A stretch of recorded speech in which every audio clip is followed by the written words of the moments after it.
Just got back from skiing. Gonna take a shower, then I'll be right back with you guys.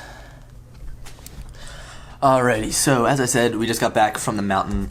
It's around 4:30 right now, just got out of the shower, and all day I've been recording, but it was with my phone as well as my GoPro. I didn't take this camera with me. As I said, I was gonna leave this here, or leave this camera here, so I'm gonna give you guys a little info and walk you through what I did today. So we start off the morning like all others, waking up. We got up at around 8 o'clock. I ended up rolling out of bed at 8:11, which was later than I wanted to, but we still got there with some good time. Now, I wanted to get up super early, and I wanted to try to make it to that ski shop by 8:30 because that's when they opened. I ended up getting there, and honestly, I really can't say anything bad about my experience there. Let's see, I think it was called Peak Performance. They're located in Killington. Honestly, if you guys are ever in this area trying to ski and want to rent skis, I would recommend going there. They have great staff. They have great prices, great deals. Honestly, I ended up doing a rental for 3 days for skis for around $70, which is honestly a steal. Now after that, we made it to the mountain, and the good thing about that ski shop was it was literally right down the road. So it was probably like a 2-minute drive down to the mountain. We parked at the bottom, walked into the lodge, got our lift tickets, put on our boots, all that stuff, and headed out and went up the first lift. Now we skied for probably about 2 hours, then headed in for a quick little, rest. And we sat down, and I ended up going up to get something to eat, and I got a burger and this Powerade actually right here. Burger and a Powerade, and as I was walking out, I was like, oh, I wonder how much this stuff is, and I just went up to the cash register, and it was $14 for a single cheeseburger and a Powerade. So that was definitely crazy. I don't think that I'm gonna end up eating there for the rest of my time here for the other 2 days that I'm going. I'll probably try to pack something to eat, as well as maybe even pack my stuff up into the car and leave for maybe a half an hour or an hour to just get some food and then come back to the mountain.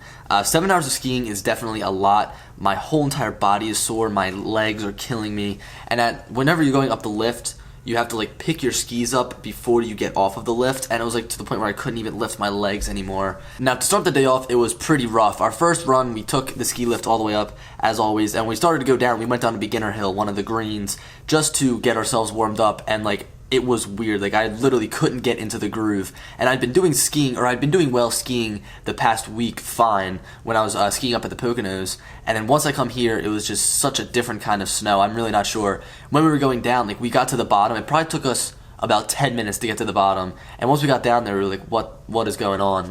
We didn't even know.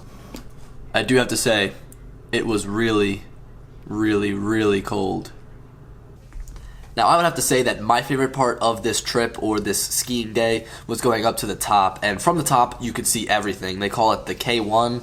You can go up to the K1 Lodge up at the top of the mountain. And this is probably one of the tallest mountains in the area. From here, you can see Mount Washington, which is all the way in New Hampshire, and basically you can see all of the bordering states. You can see New York, you can see New Hampshire. I don't remember what the lady said. You may be able to see Massachusetts, but basically we went up to the top, and from there it pretty much accesses all of the hardest routes or all of the hardest slopes on the mountain, all of the black diamonds, the double black diamonds. And me, I'm not skilled enough to go on those, and neither is my cousin. I mean, we were just going to ski the intermediates as well as the beginner trails. I really don't think that I'm going to even end up touching a black diamond by the end of this trip, just because I don't feel comfortable.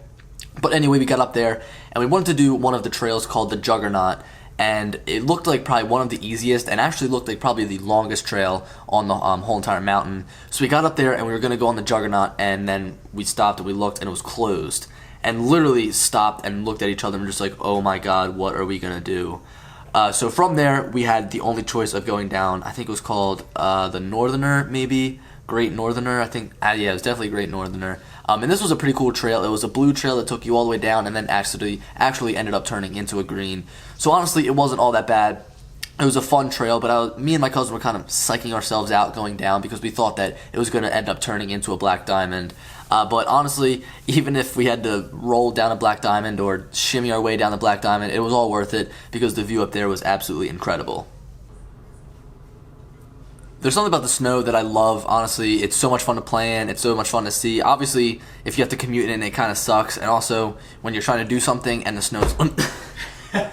And whenever you're trying to do something and it's limiting you, such as my mom not letting me drive when it's snowing out, which sucks, but I realized that with a car with only 2-wheel drive, you're not going to have a fun time in the snow. But anyway, whenever you're doing something that involves the snow, such as skiing or pond hockey or anything like that, it always makes it 10 times better. So that pretty much wraps it up for my summary of our first day in Killington. I'm not going to end the video here. I'm probably going to try to do something else a little later tonight. It's only 5 o'clock right now, so I'm going to try to figure out something else to do. And if we do find something fun to do, I'll bring the camera with me. Maybe do something. We'll figure something out. But anyway, that pretty much wraps it up again for the summary. So enjoy this montage.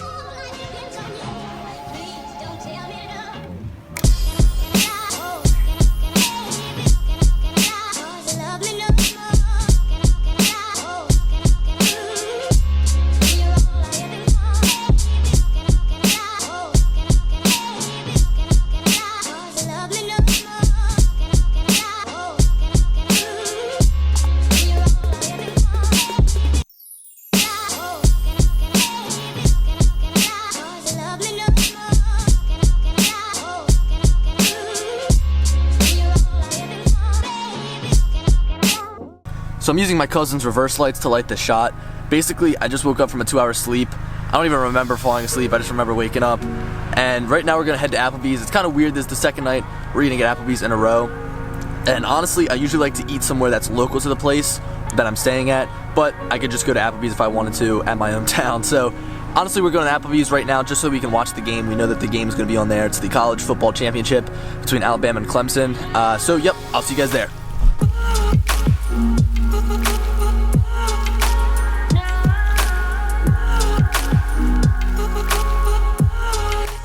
Ready to make the run?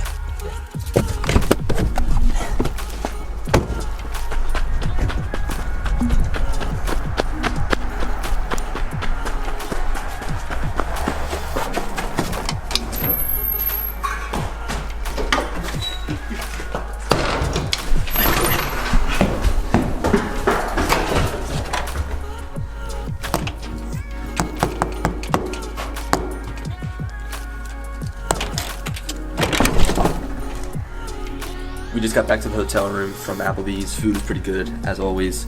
This football game is getting pretty good. It's 24-14 right now, Alabama. I'm really indifferent as to who wins, but honestly, I would love to see Alabama lose, as I'm sure everybody would. Now, if you guys weren't sure what that last clip was, it was me and my cousin running in from his car, running from warm spot to warm spot. It's like always -3 here, I swear to God, with the wind chill, it's always a negative temperature. And being outside just sucks. We always run from our car to get inside to the warmth. Now, I want to show you guys something weird about this hotel. So we'll take a look at the map right here. Let's see, so we're right here, 205, and we have to go out here and make a right to go to the lobby. So if we go outside, we go down to the lobby,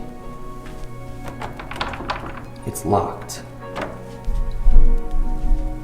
They like close this whole place off at 10, I think, and all the employees go home, so there's no employees here right now. It's the weirdest thing ever.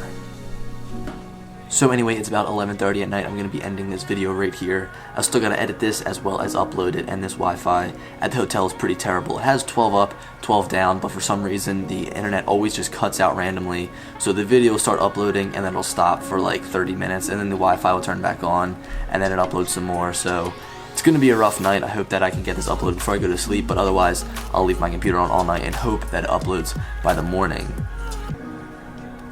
So anyway, I hope you guys enjoyed day 2 of vlogging. Still think it's really fun, and I'm also trying to get a little better at it. And I think today I've accomplished looking at the lens more, not trying to look at the screen anymore. So anyway, that's about it. I hope you guys enjoyed, and I'll talk to you guys later.